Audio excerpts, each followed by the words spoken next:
Madam, it's rakhi.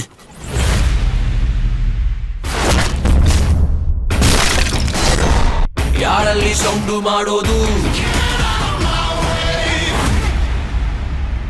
ಈ ದಿನ ಯಶ್ ಜನ್ಮದಿನ.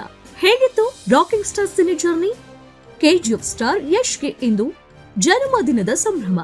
ಭಾರತೀಯ ಚಿತ್ರರಂಗದ ಅತಿ ದೊಡ್ಡ ತಾರೆಗಳಲ್ಲಿ ಒಬ್ಬರಾದ ಈ ನಟ ಲಕ್ಷಾಂತರ ಜನರಿಗೆ ಸ್ಫೂರ್ತಿ ನೀಡುತ್ತಲೇ ಇದ್ದಾರೆ. ಅವರ ಅಭಿನಯ, ಪರದೆಯ ಉಪಸ್ಥಿತಿ ಎಲ್ಲವೂ ಫ್ಯಾನ್ಸ್ಗೆ ಅಚ್ಚುಮಚ್ಚು. ಯಶ್ ಅವರು ಮೈಸೂರಿನವರು. ಅವರ ತಂದೆ Arun Kumar KSRTC bus driver ಆಗಿದ್ರು. ಅವರ ತಾಯಿ ಪುಷ್ಪ ಮನೆ ನೋಡಿಕೊಂಡು ಇದ್ದವರು. ಈಗ ಅವರು ಸಿನಿಮಾ ನಿರ್ಮಾಣ ಮಾಡ್ತಾ ಇದ್ದಾರೆ. ಇಂದು ಜನ್ಮದಿನ ಸಂಭ್ರಮವಾಗಿದ್ದು ಯಶ್ ಸಂಭ್ರಮದಲ್ಲಿದ್ದಾರೆ. ಕಿರುತೆರೆ ಮೂಲಕ ವೃತ್ತಿ ಜೀವನ ಆರಂಭ ಮಾಡಿದ್ರು ಯಶ್. ನೀವ್ ಕಾಲೇಜಿಗೆ ಬರ್ತೀರಾ, ಕ್ಲಾಸಿಗೆ ಯಾಕೆ ಬರಲ್ಲ? ನಾವು ಕ್ಲಾಸ್ ಅಲ್ಲ, ಮಾಸ್. ಶಾಲಾ ಶಿಕ್ಷಣ ಮುಗಿದ ನಂತರ ಯಶ್ ಬೆಂಗಳೂರಿನ ಬೈನಕ ನಾಟಕ ತಂಡವನ್ನ ಸೇರಿದ್ರು. ಅಲ್ಲಿ ಅವರು ತಮ್ಮ ಕಲೆಯನ್ನ ಬೆಳೆಸಿಕೊಂಡ್ರು. ಕಿರುತೆರೆ ಮೂಲಕ ವೃತ್ತಿ ಜೀವನ ಆರಂಭ ಮಾಡಿದವರು ಅನೇಕ ಧಾರಾವಾಹಿಗಳಲ್ಲಿ ನಟಿಸಿದ್ರು. ನಂತರ ಸಿನಿಮಾ ರಂಗಕ್ಕೆ ಕಾಲಿಟ್ರು. ಮೊಗ್ಗಿನ ಮನಸ್ಸು ಅವರ ಮೊದಲ ಸಿನಿಮಾ. ಯಶ್ 2007ರಲ್ಲಿ ಜಂಬದ ಹುಡುಗಿ ಚಿತ್ರದ ಮೂಲಕ ಚಿತ್ರರಂಗಕ್ಕೆ ಪಾದಾರ್ಪಣೆ ಮಾಡಿದ್ರು ಮತ್ತು ಮೊಗ್ಗಿನ ಮನಸ್ಸು ಚಿತ್ರದಲ್ಲಿ ಪೋಷಕ ಪಾತ್ರದ ಮೂಲಕ ಮನ್ನಣೆ ಗಳಿಸಿದ್ರು. ಇದು ಅವರಿಗೆ ಅತ್ಯುತ್ತಮ ಪೋಷಕ ನಟನಿಗೆ ಫಿಲ್ಮ್ ಫೇರ್ ಪ್ರಶಸ್ತಿಯನ್ನ ಗೆದ್ದುಕೊಟ್ಟಿತ್ತು. ಗೂಗ್ಲಿ ಅವರ ಪ್ರಗತಿಯು ಬ್ಲಾಕ್ ಬಾಸ್ಟರ್ ಆಗಿ ಮಾರ್ಪಟ್ಟಿತ್ತು. ರಾಜಾ ಹುಲಿ, ಗಜಕೇಸರಿ ಮತ್ತು ಮಾಸ್ಟರ್ ಪೀಸ್ ನಂತಹ ಚಲನಚಿತ್ರಗಳು ಕನ್ನಡ ಚಿತ್ರರಂಗದಲ್ಲಿ ಪ್ರಮುಖ ನಟನಾಗಿ ಅವರ ಸ್ಥಾನಮಾನವನ್ನ ಗಟ್ಟಿಗೊಳಿಸಿದ್ವು. ಆದಾಗ್ಯೂ ಕೆಜಿಎಫ್ ಅಧ್ಯಾಯ ಅವರನ್ನ ಪ್ಯಾನ್ ಇಂಡಿಯನ್ ಖ್ಯಾತಿಗೆ ಏರಿಸಿತ್ತು. ಇದರ ಮುಂದುವರಿದ ಭಾಗವಾದ ಕೆಜಿಎಫ್ ಅಧ್ಯಾಯ 2 ಬಾಕ್ಸ್ ಆಫೀಸ್ ದಾಖಲೆಗಳನ್ನ ಮುರಿಯಿತು. ರಾಷ್ಟ್ರೀಯ ಗಡಿಗಳನ್ನ ಮೀರಿ ಯಶ್ ಅವರನ್ನ ಸೂಪರ್ ಸ್ಟಾರ್ ಆದ್ರು. Same I am also CEO India. Yash ಅವರ ಮುಂದಿನ ನಡೆಗಾಗಿ ಅಭಿಮಾನಿಗಳು ಕಾತುರದಿಂದ ಕಾಯ್ತಾ ಇದ್ದಾರೆ ಮತ್ತು ಅವರ ಮುಂಬರುವ ಚಿತ್ರ Toxic A Dark Fairy Tale ಘೋಷಣೆಯು ಉತ್ಸಾಹವನ್ನ ಹೊಸ ಎತ್ತರಕ್ಕೆ ಕೊಂಡೊಯ್ದಿದೆ.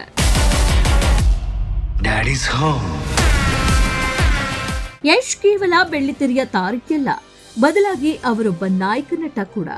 ತಮ್ಮ ಪತ್ನಿ ನಟಿ ರಾಧಿಕಾ ಪಂಡಿತ್ ಅವರೊಂದಿಗೆ ಅವರು ಯಶೋ ಮಾರ್ಗ ಫೌಂಡೇಶನ್ ಅನ್ನ ನಡೆಸುತ್ತಿದ್ದಾರೆ.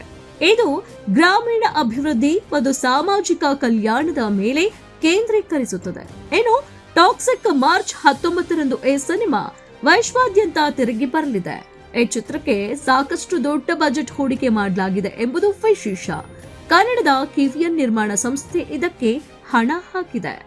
ಕನ್ನಡ ಮತ್ತು ಇಂಗ್ಲಿಷ್ನಲ್ಲಿ ಏಕಕಾಲದಲ್ಲಿ ಈ ಸಿನಿಮಾ ಚಿತ್ರೀಕರಿಸಲಾಗಿದ್ದು, ಹಿಂದಿ, ತೆಲುಗು, ತಮಿಳು, ಮಲಯಾಳಂ ಮತ್ತು ಇತರ ಹಲವು ಭಾಷೆಗಳಲ್ಲಿ ಡಬ್ ಮಾಡಿದ ಆವೃತ್ತಿಗಳನ್ನ ಬಿಡುಗಡೆ ಮಾಡಲು ಚಿತ್ರತಂಡ ಯೋಜನೆ ರೂಪಿಸಿದೆ.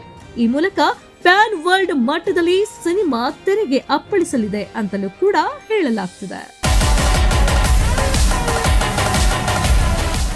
ಇಷ್ಟೆಲ್ಲ ಸಾಧನೆಗೈದ ಯಶ್ ಅವರು ಇದು ಬರೀ ಸಿನಿಮಾ ಕಥೆಯಲ್ಲ, ರಿಯಲ್ ಸ್ಟೋರಿ. ಹೀರೋ ಆಗ್ತೀನಿ ಅಂತ ಮನೆಯಲ್ಲಿ ಹೇಳಿದಾಗ ವಿರೋಧ ವ್ಯಕ್ತವಾಗಿತ್ತು. ಆದ್ರೆ ಛಲ ಬಿಡದ ಯಶ್ ಜೇಬಲ್ಲಿ ಬರೀ 300 ರೂಪಾಯಿ ಇಟ್ಕೊಂಡು ಬೆಂಗಳೂರಿಗೆ ಬಂದಿಳಿದ್ರು.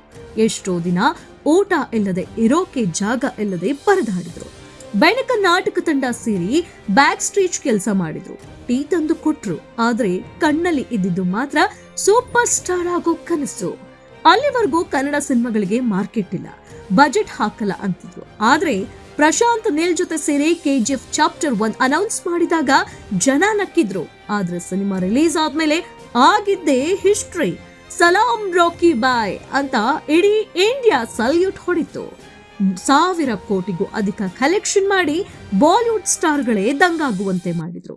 ಮೇಡಮ್, ನಿಮಗೆ of the people, for the people, by the people. ನನಗೇನಿದ್ರು by the people. Pan India ಅನ್ನೋ ಕಾನ್ಸೆಪ್ಟ್ಗೆ ಹೊಸ ಅರ್ಥ ಬರೆದಿದ್ದೆ ಇದೇ ರಾಖಿ ಬಾಯ್. ಪ್ಯಾನ್ ಇಂಡಿಯಾ ಅಲ್ಲ, ಇವರು ಪ್ಯಾನ್ ವರ್ಲ್ಡ್ ಲೀಡರ್. ಹೌದು, ಕೆಜಿಎಫ್ ಚಾಪ್ಟರ್ 2 ಆದ್ಮೇಲೆ ಯಶ್ ಸುಮ್ನೆ ಕೂರ್ಲಿಲ್ಲ. ಎಲ್ಲರೂ ಯಾಕೆ ಲೇಟ್ ಅಂತಿದ್ರು, ಆದ್ರೆ ಯಶ್ ಪ್ಲಾನ್ ಇದ್ದಿದ್ದೇ ಬೇರೆ. ಈಗ ಗೀತು ಮೋಹನ್ ದಾಸ್ ನಿರ್ದೇಶನದಲ್ಲಿ ಟಾಕ್ಸಿಕ್ ಸಿನಿಮಾ ಮೂಲಕ ಬರ್ತಿದ್ದಾರೆ. ಇದು ಬರೀ ಇಂಡಿಯಾಗೆ ಸೀಮಿತವಲ್ಲ, ಪ್ಯಾನ್ ವರ್ಲ್ಡ್ ಲೆವೆಲ್ ಸಿನಿಮಾ. ಹಾಲಿವುಡ್ ತಂತ್ರಜ್ಞರು ಕೆಲಸ ಮಾಡ್ತಿದ್ದಾರೆ ಅಂದ್ರೆ ಯಶ್ ರೇಂಜ್ ಎಲ್ಲಿಗೆ ಹೋಗಿದೆ ನೀವೇ ಊಹಿಸಿ.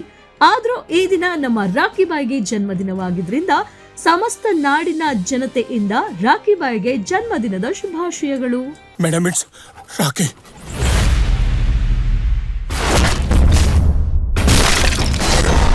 ಯಾರಲ್ಲಿ ಸೌಂಡು ಮಾಡೋದು